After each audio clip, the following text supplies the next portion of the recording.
going on, everybody? It is your boy, your man's Cox the Gamer 331, back at it with another video. And today, I'm going to do my first ever book review.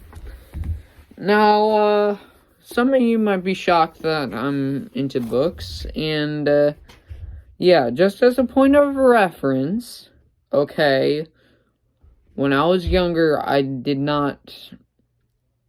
just had the movies of this, okay? Sorry for the fans of this book series. So, I like the movie series and the book series both, but the book series is better. And the story I'm, of course, talking about is Percy Jackson and the Olympians, the Lightning Thief, the first book in the franchise, and, what I will be doing is I will read each and every single one, and after, when I get done reading them, I will,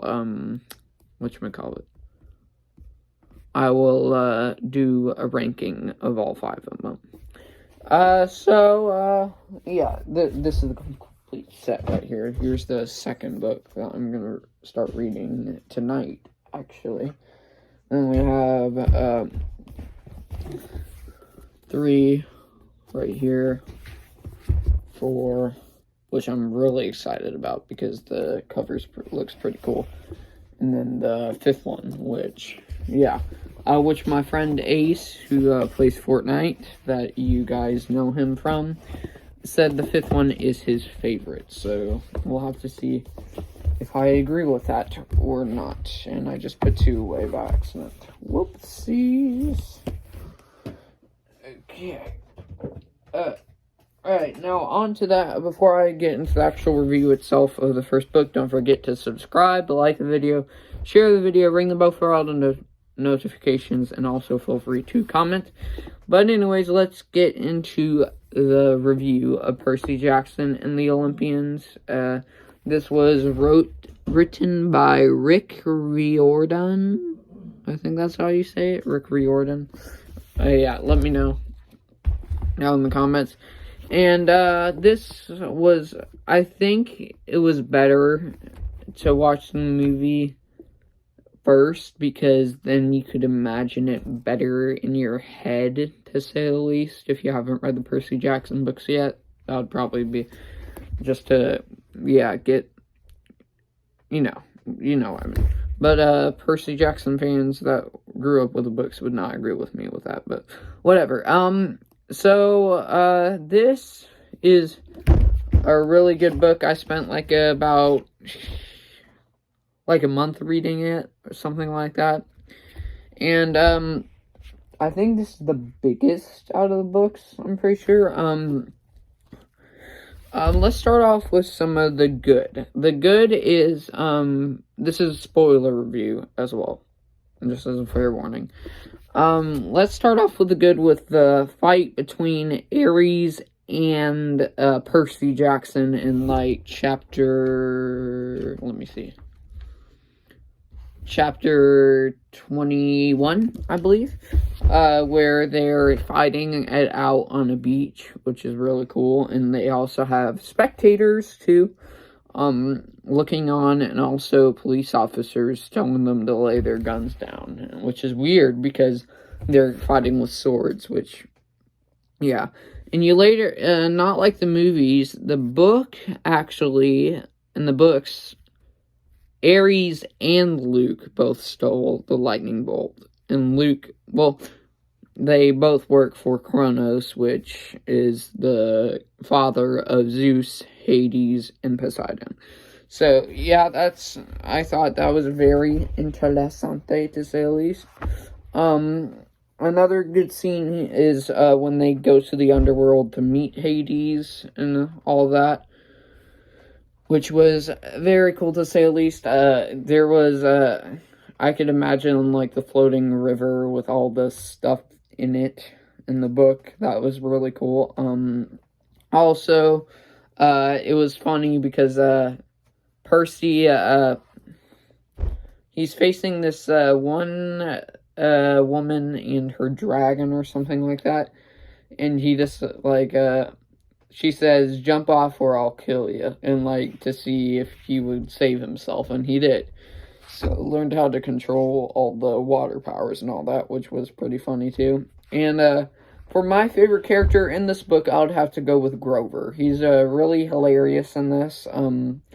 There's this one specific scene where Percy Jackson is fighting the Minotaur, and what ends up happening, what is like after Percy kills the Minotaur and is like almost unconscious, like people are carrying Grover too, and he's like making weird bat noises like with his eyes bulging out of his head. Is really funny. And yeah, almost everything in this book is good, but the ending, it is a downer ending, because in the ending, here, I'll read the line here today. Hang on, I gotta find it. The last sentence in the book.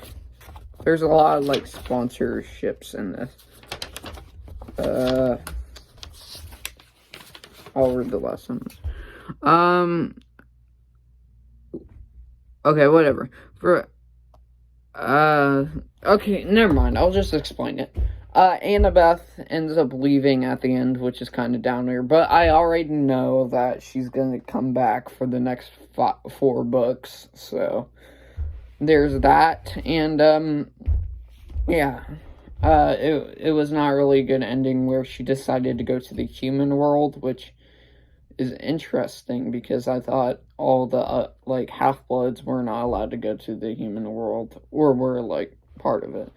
And she ended up going with her father instead, and Percy had said I had truly felt alone, he had.